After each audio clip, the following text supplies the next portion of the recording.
print a le mérite, au moment où vous rencontrez quelqu'un, de pouvoir remettre un document qui, en ce qui concerne Orange, présente la stratégie du groupe, nos principales réalisations de l'année et la façon dont nous assurons et nous engageons dans une performance durable, donc financier et extra-financier. Ce document, il est remis au moment d'une rencontre et il laisse une trace. Toutefois, on ne peut pas tout dire, on ne peut pas tout présenter.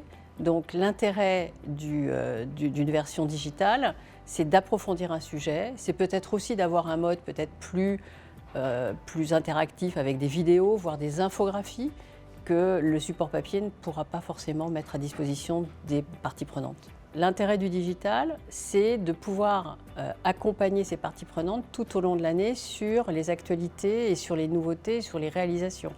Et donc je pense que l'exercice du reporting document annuel avec un certain nombre d'éléments chiffrés, factuels de réalisation entre la stratégie et les réalisations de l'année reste important.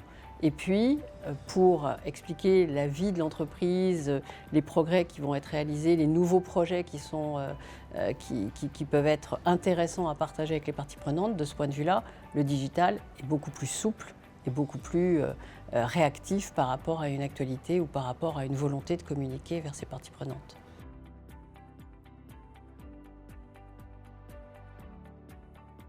Il y a 4 ans, la direction RSE du groupe a décidé d'arrêter la publication et l'édition d'un rapport annuel RSE pour uniquement passer au digital.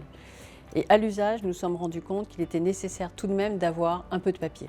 Et l'année suivante, saisissant l'opportunité d'une approche en interne de publier un rapport annuel intégré, qui était la fusion du rapport annuel et du rapport RSE, nous avons travaillé sur une version print qui présente performance financière et performance extra-financière et mis à disposition de nos parties prenantes de l'information plus précise, plus détaillée sur le web. La deuxième édition du rapport annuel intégré, on a tiré enseignement de ce qu'il fallait améliorer et en ce qui concerne la RSE, nous avons mis en ligne des fiches plutôt à destination des experts.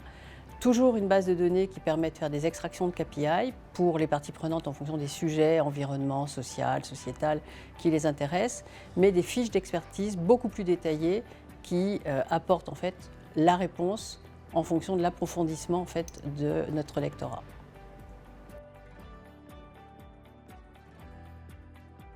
Première réflexion, c'est la maturité de l'entreprise. Sommes-nous prêts et serons-nous confortables avec un outil totalement digital ou un outil papier?